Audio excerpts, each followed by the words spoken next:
Carpetbagger here, coming to you live from the South, more specifically Virginia Beach, Virginia.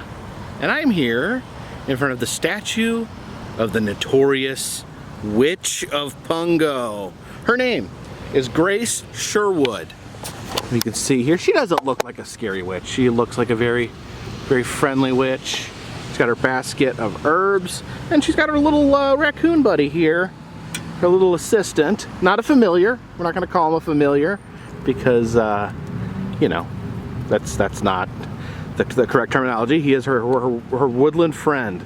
So why is there a statue of a witch in front of the hospital here in Virginia Beach? Well, let's just say that her being labeled a witch may have been unfair. She was a midwife in the community. She was a healer. She liked to collect herbs.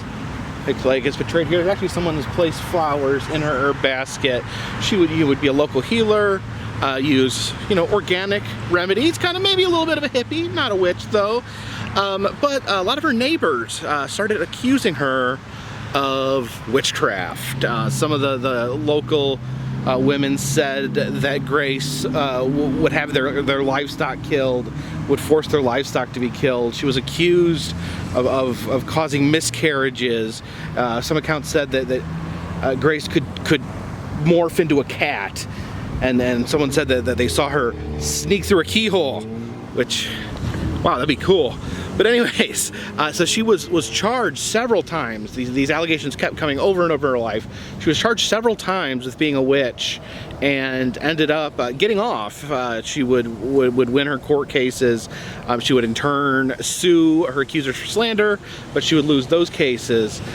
Finally, she was called again to court, being accused of being a witch.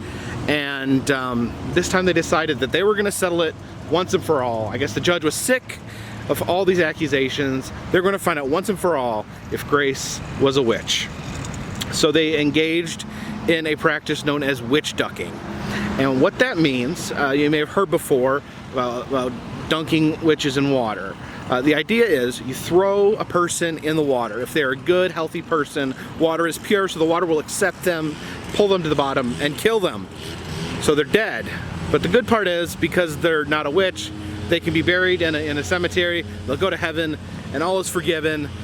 However, if they float to the top, that means they're a witch, because the water is rejecting the witchiness and pushing it upwards. So they took Grace, they tied her thumbs to her toes, and they threw her in the water. And she did not drown, she floated at the top. And so they wanted to make good and sure. They want to make good and sure she was a witch, take all precautions. So they fastened a really heavy Bible. They took a 15-pound Bible and strapped it around her neck. And she started to sink. The Bible started pulling her under. And apparently she didn't want to drown, so she was able to wiggle free and pull the Bible off, and then she rose back up to the top. Now, safe to say, witchcraft does not make you float or sink. I feel pretty safe saying that. People of different body types sink or float depending on what your weight is, what your body's made of, and other different factors. She floated to the top.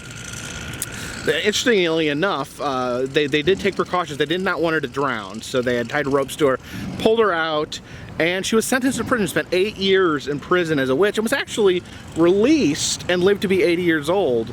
The most famous witch trials in Salem, those witches were executed. So it's kind of interesting here in Virginia how they handled things in a different manner. 8 years for being a witch, when in other places it would be instant death.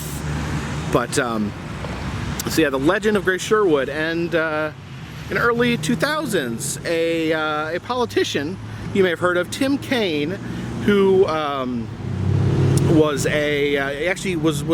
for vice president with Hillary Clinton.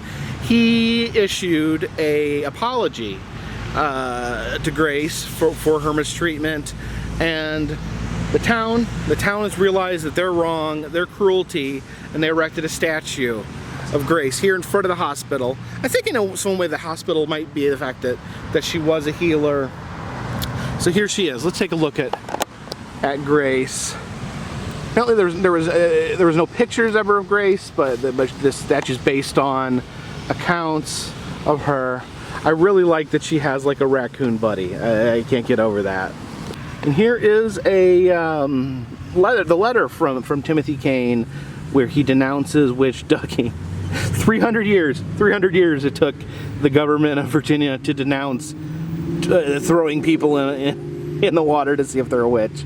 So he has officially restored the good name of Grace Sherwood.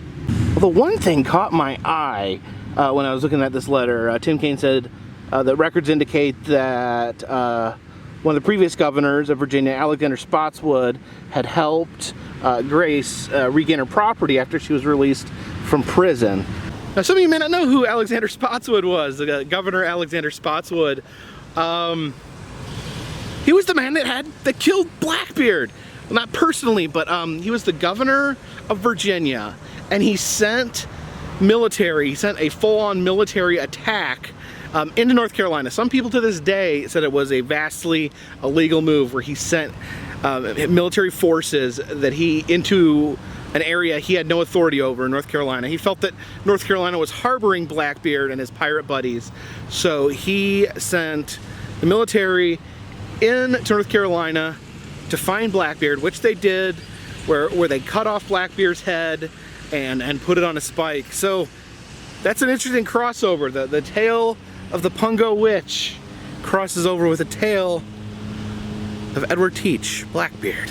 One of the most disturbing things I came across when doing research for this is that in addition to the ducking, they had Grace's naked body examined by women of the community to see if there was any unholy marks on her. And the women that examined her claimed to find, and I don't even know, I can't believe I'm saying this, they found demonic nipples. Like, she had extra demon nipples on her body in order to feed demons. That's the craziest thing I've ever heard. Interestingly enough, this is not the only monument to the witch trial here in Virginia. The road that the statue sits on is actually called Witch Duck Road, in remembrance of how Grace was dunked. And even after all she went through, there was still more tarnish to her name. The legend says that when she died, that her sons placed her by the fireplace, and that a gust of wind, a mysterious force, carried her up through the chimney, and that a cloven hoof was found in the embers, almost like as if the devil himself had come to claim her.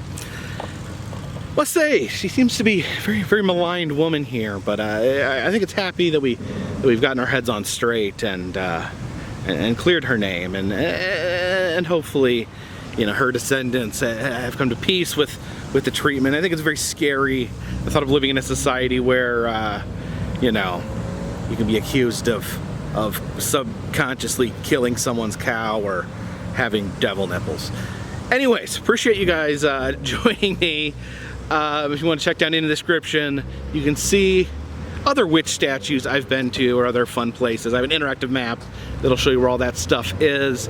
If you would like to contribute to the channel, you can buy a t-shirt down below, as well as donate to my Patreon. If you donate at least $3, I'll send you a postcard once a month. But for now, this one's in the bag.